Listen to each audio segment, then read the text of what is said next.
guard your reputation with your life. Your reputation is your first line of power. ወይም ዝናህን እንዳይን ብለኝ ጠብቅ። ዝና የኃይልህ የመጀመሪያው ቅጥር ወይም አጥር ነው የሚለው በዚህ ስር የመጀመሪያ የምናየው ምሳሌ ኤለን መስክ ነው። ኤለን መስክ እንግዲህ እንደምታውቁት ወደ ቴስላ ካምፓኒና ወደ ቴክኖሎጂ ምርቶች እና ወደ ሮኬቶችን ወደ ማምረት ስራ ከመሰማራቱ በፊት ቀድሞ የገነባው ስም ነበረው። ቀድሞ የገነባው ዝና ነበረው። እንደ ጂኒየስ የሆነ የፈጠራ ሰው እንደገና እንደ ፕሮብሌም ሶልቨር ወይም እንደ ችግር ፈቺ የሆነ ሰው እና እንደ ቪዥነሪ ሪስክ ቴከር እና ህልሙን ለማሳካት አላማውን ለማሳካት አስፈላጊውን ዋጋ እንደሚከፍል ወጣት ባለራዕይ ሆኖ ነው ወደ ቴክኖሎጂ ዓለም የመጣው። ይሄ ዝና የገነባው የመጀመሪያ ስም እነዚህ ሶስት ዝናዎቹ ወደፊት ላመጣው ተጽዕኖ ወደፊት ለፈጠረው ተጽዕኖ በጣም ከፍተኛ አስተዋጽኦ ያደረጉለት። እንደሚታወቀው ከኤለን መስክ ጋር ለመስራት የማይፈልግ ኢንቨስተር የለም። ኤለን መስክን የሚያጋጥሙትን የፋይናንሻል ችግሮች ድጋፍ በማድረግ አብሮ ለመስራት የማይፈልግ ኢንቨስተር የለም። ይህ በኋላ ላይ በቴስላ ካምፓኒ ላይ በተለያየ ጊዜ ውስጥ ያጋጥሙ የነበሩ ነገሮችንም ያለምንም ችግር በጣም ስኬታማ በሆነ መንገድ መውጣት የቻለው ቀድሞ በገነባው ዝናና ቀድሞ በገነባው ኢሜጅ ላይ ነበረው። ከዚህ የተነሳ ኤለን መስክ በአሁኑ ሰዓት በዓለማችን ላይ በጣም ከፍተኛ ተጽዕኖ ፈጣሪ መሆን የቻለ ሰው ነው። ይህ ሰው በትዊተር ገጹ ላይ እንኳን የሚጽፋት አንድ ትዊት በክሪፕቶ ከረንሲ በመኪና ገበያና በቴክኖሎጂ ምርቶች ዋጋ ላይ ምን ያህል ልዩነት እንደሚያመጣና ገበያውን ድብልቅልቅ የመገለባበጥ አቅም እንዳለው በተደጋጋሚ ያሳየ ሰው ነው። ይሄ ሰውዬ አሁን ለደረሰበት ተጽዕኖ ፈጣሪነት አሁን ላለበት ደረጃ ያገዘው ቀድሞ የገነባው ዝና ነውና ሰዎች ካምፓኒው አትራፊ ስለሆነ ካምፓኒው ውጤታማ ስለሆነ ምናምን ብቻ ሳይሆን ሰውየው ራሱ እንደ ብራንድ የሚታይና ከካምፓኒ በለጠ እሱ መታመን የሚችልበትን ገጽታ መገንባት መቻሉ ስኬታማ እንዲሆን አድርጎታል የሚለው እንዳንድ ምሳሌ ማየት እንችላለን። እዛው ላይ ምናልባት ወደ ኋላ ዞር ብለን ብንመለከት ጁሊየስ ሲዘር በተለያየ ጊዜ በሚያደርጓቸው ጦርነቶች ላይ ቀድሞ የገነባቸው ስሞች ነበሩ። ደፋር፣ ለምሳሌ ጁሊየስ ሲዘር በጣም ደፋር የሆነ ተዋጊና ጦረኛ ሰው እንደነበር ይታወቃል። በጣም ጦርነት ታዋቂ ነው የነበረው። ደፋር ነው፣ የማይሸነፍ ሰው ነው። ስለዚህ ይሄ በቀድሞ እንዲነዛ ተደርጓል። ከዛው በተጨማሪ ግን በጣም የሚታወቅበት መርሲፉል ወይም ምህረት የሚያደርግ ሰው ተደርጎ ነው የሚወሰደው።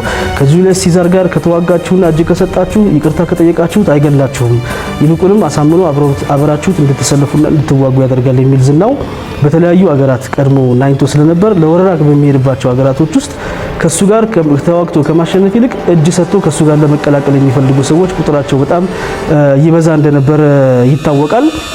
ከዚህ አንፃር በተለያየ ጊዜ በሄደባቸው ሀገራት በሙሉ ብዙ ሰዎች ብዙ ወታደሮች እጅ እየሰጡ ከሱ ጋር ተዋግተው በአጭር ጊዜ ውስጥ የሮማን አጠቃላይ ኢምፓየርን ተቆጣጥሮ በሮማን ፖለቲክስ ውስጥ ከፍተኛ ስምና ዝናን ማትረፍ የቻለ ወጣት ፖለቲከኛ ተደርጎ የሚወሰድ ሰው ነው። ይህንን ያገዘው ቀድሞ የገነባው የመሃሪነቱና የደፋር ተዋጊነቱ በጎ ስም ነው ማለት ነው። ከዚህ ውጭ እንደ ሶስተኛ ምሳሌ ምናልባት ናፖሊዮን ቦናፓርት የምትመለከቱት ቀድሞ የገነባው ስም የማይሸነፍ አምቢት ነው የሆነው የማይሸነፍ ሰው እንደገና በጣም ጎበዝ የዋር ስትራቴጂስት የጦርነት ስልትና ውጊያ አዋቂ እና በጣም ደፋር ሰው እንደነበር ይታወቃል። በተደጋጋሚ ባረጋቸው ጦርነቶች ውስጥ ሁሉ ናፖሊዮን ቦናፓርት የሚታወቀው አለቀለት ተብሎ ሲወራ አፈር ልሶ እየተነሳ ጠላቶቹን አፈር ያስጋጠበት አጋጣሚ በጣም ብዙ ስለነበር እሱ ለወረራ በሚንቀሳቀስባቸው አገሮች ሁሉ እሱ መጣ ሲባል በረአድ እና በፍርሃት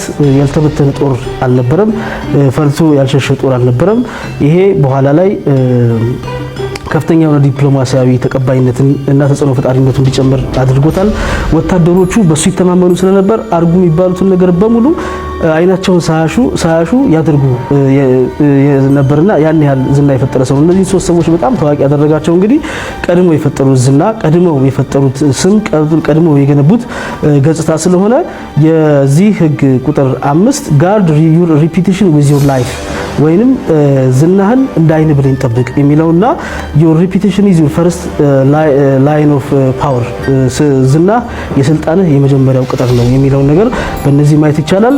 በዛው ይሄው እያለ ግን ምናልባት ዋን ሲንግል አታክ ካን ዲስትሮይ ይርስ ኦፍ ወርክ ወይንም በአንድ ቀን የምትሰራው ስህተት በአንድ ቀን የምትሰራው ስራ ወይም በስምህ ላይ በዝና ላይ የሚሰነዘር ጥቃት አመታት በሙሉ የሰራኸውን ነገር በዜሮ አባስቶ አፍርድሜ ሊያስገባው ይችላል የሚል ሌላ ነገርም ስላለ ጥንቃቄ እንደሚያስፈልግ ያስቀምጣል። በዚህ ላይ እንደምሳሌ የምናየው እዚሁ አህጉራችን ውስጥ ሳውዝ አፍሪካን ከ2009 እስከ 2018 የመሩት ጃኮብ ዙማ ለ8 አመታት ነው ሳውዝ አፍሪካን ያስተዳደሩት። እኚህ ሰው ወደ ስልጣን ከመምጣታቸው በፊት በጸረ አፓርታይድ ትግሉ ጊዜ እንደ ምሳሌ የሚቆጠሩ ፋና ወጊ ተደርገው የሚቆጠሩ ከማንዴላ የማይተናነስ ክብርና ዝና የነበራቸው ሰው ነበሩ። ይሄ በወጣቱና በአጠቃላይ በሳውዝ አፍሪካ ህዝብ በኩል በጣም ከፍተኛ ተቀባይነት እንዲያገኙ አስችሏቸዋል። በኋላ ላይ ግን በ2013 አካባቢ የኢንዲያን ሳውዝ አፍሪካን ኦሪጂን ካለው የጉፕታ ፋሚሊ ጋር የፈጠሩት የስካንዳል ወይንም የቅሌት ነገር ባልተጠበቀ መልኩ የሰውየውን ስም ጥላሸት እንደቀባው ነው የሚያሳየው። እኚህ ሰውዬ በ2013 ከዚህ ፋሚሊ ጋር በማይኒንግ እና በትልልቅ ስራዎች ላይ የተሰማራ ትልቅ ኢንቨስትመንት ላይ የተሰማራ ፋሚሊ ነው። ይሄን ፋሚሊ ስቴት ካፕቸር የማድረግ ጉዳይ ወይም የመንግስትን ስልጣን አሳልፎ መስጠት በሚኒስትሮች ሹመት፣ በመንግስት ትልልቅ ውሳኔዎች፣ በምክር ቤቶች ውሳኔዎች ላይ ሁሉ ይሄ ካምፓኒ እጁን በረጅሙ ሰዶ የተለያዩ የመንግስት ውሳኔዎችን ሲያስቀይር እንደነበርና በዚህ ውስጥ እሳቸው ይሄን እንዲያደርግ እንደፈቀዱ የሚያሳይ ስካንዳል ይራገባል። ይሄንን ይፋ በተደረገ ማግስት የሀገሪቱ ጋዜጦችና ፕሬሶች በሙሉ ይሄንን የሚያሳይ የሚያረጋግጡ መረጃዎችን ይፋ ማድረግ ይጀምራሉ። የራሳቸው ፓርቲ ሰዎች ዙማ ላይ ዞረው ራሳቸው ከሳሽ ይሆናሉ። ከዚህ ውጪ የፍርድ ቤቶችና ፖሊስ አካላትም ወንጀሉን ለማጣራት የተለያዩ ስራዎችን በመስራት ሰውየውን ትልቅ ጫና ውስጥ ያስገቧቸዋል። በመጨረሻ 2018 አካባቢ ላይ ህዝቡ አፍ አውጥቶ ከፍተኛ ተቃውሞ ስላሰማ በገዛ ፈቃዳቸው ስልጣናቸውን ለቀው የወረዱበት አጋጣሚ እንዳለ ታሪክ ያሳያል ማለት ነው። እዚህ ላይ ዋን አታክ ካን ዲስትሮይ ይርስ ኦፍ ወርክ። ይሄ ሰውዬ ለአመታት ሰርቶ የገነባው ስም በሙሉ በአንድና ትንሽ በማይረባ ነገር እንዳለ በዜሮ ተባስቶ ዛሬ የተወደክ እንኳን የሚላቸው ሰው ማግኘት ያልቻሉበት ሁኔታ እንዳለ ታሪክ ያሳያል። እዚህ ላይ የምናየው ሶስተኛው ጉዳይ ዩዝ ዩር ሪፒቴሽን አዝ ኤ ሺልድ ወይንም ዝናህን እንደ ጋሻ ተጠቀም የሚል ሲሆን በዚህ ላይ እንደምሳሌ የምናየው ጀርመንን ከ2005 እስከ 2021 ድረስ የመሩትን አንጌላ መርከልን ነው። ለ16 ዓመታት ያክል ነው ጀርመን ያስተዳደሩት ሴት ቻንስለር።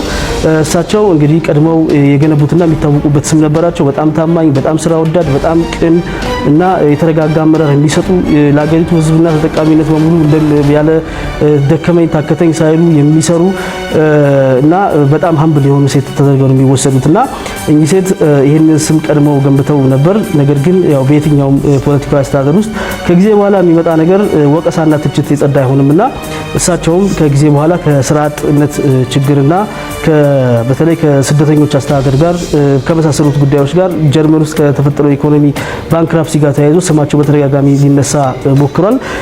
የተለያዩ አካላት በተለያየ ጊዜ ስማቸውን የማጥፋትና ትችትና ወቀሳን የመሰንዘር ነገሮች ያደረጉ ቢሆንም ሴትዮዋ ግን ቀድመው ገንብተው የነበረው ስም ትልቅ ስለነበር በመላው የጀርመን ሕዝብ ዘንድ ሙቲ ወይም ማዘር ኦፍ ዘ ኔሽን ወይም የሀገሪቱ እናት ተብሎ እስከመጠራት ድረስ የደረሱ ሴት ስለነበሩ እንደማንኛውም ፖለቲከኛ ውርደትና ሌላ ጥላሸት የሚቀባ ነገር ሳያጋጥማቸው የስልጣን ጊዜያቸውን በሰላም ጨርሰው ስልጣናቸውን ማሸጋገር የቻሉበት ሁኔታ እንደተፈጠረ የምናየው። እኚህን ሴት መሪ የጠቀማቸው ነገር ቀድመው የገነቡት ስም ነው። በተለያዩ መድረኮች ላይ ከነ ፑቲንም ጋር ከነ ኤርዶጋን ከመሳሰሉት ጋር የአቋም ልዩነታቸውን የሚያሳዩ ክርክሮችና ሙግቶችን ያደርጉ ቢሆንም ማንኛውም ሰው ግን እሳቸውን ከዚህ በፊት ማንኛውንም ፖለቲከኛ ማዋረድ እና መተቸት በሚፈልግበት መልኩ እሳቸውን ለመተቸትና ለማዋረድ የደፈረ ማንም አልነበረም ማለት ነው። ስለዚህ ይህ ሶስተኛው ኮንሰፕት ዩዝ ዩር ሬፑቴሽን አዝ ኤ ሺልድ ወይንም ዝናህን እንደ ጋሻ ተጠቀም፣ ራስን ካደጋ ለመከለል ተጠቀምበት የሚለውን በአግባቡ ያሳያል ማለት ነው። እነዚህም ሶስት ጉዳዮችን ስንመለከት እንዳጠቃላይ ሰዎች ዝና እና የሚገነቡት ስም ከፓወርና ከአስተዳደር ጋር ቀጥታ ግንኙነት እንዳለው በተለይ በዝና ላይ አለመደራደር፣ በክብር ላይ አለመደራደር፣ የራስን ክብር አሳልፎ ባለመስጠት ላይ እና በጣም ጤናማ በሆነ መልኩ ደግሞ ይሄ ነገር ሲሆን መከበርና ሞገስን ሊሰጥ እንደሚችል፣ ይህ ካልሆነ ግን በየትኛውም ጊዜ የሚነሳ አንድ ወቀሳና የስም ማጥፋት ዘመቻ የገነባውን የአመታት ልፋት ሁሉ ገደል እንደሚከተውና ጥላሸት እንደሚቀባ ስለሚያስታውቅ ጥላሸት ወቀሳ ሲነሳ እንግዲህ ካውንተር ፕሮፓጋንዳ በማድረግ የራስን ስም ፋክት ላይ ተመስርቶ መጠበቅና የራስን መልካም ስም ማስቀጠል ያስፈልጋል የሚል አጠቃላይ መልእክት ነው ያለው። አመሰግናለሁ።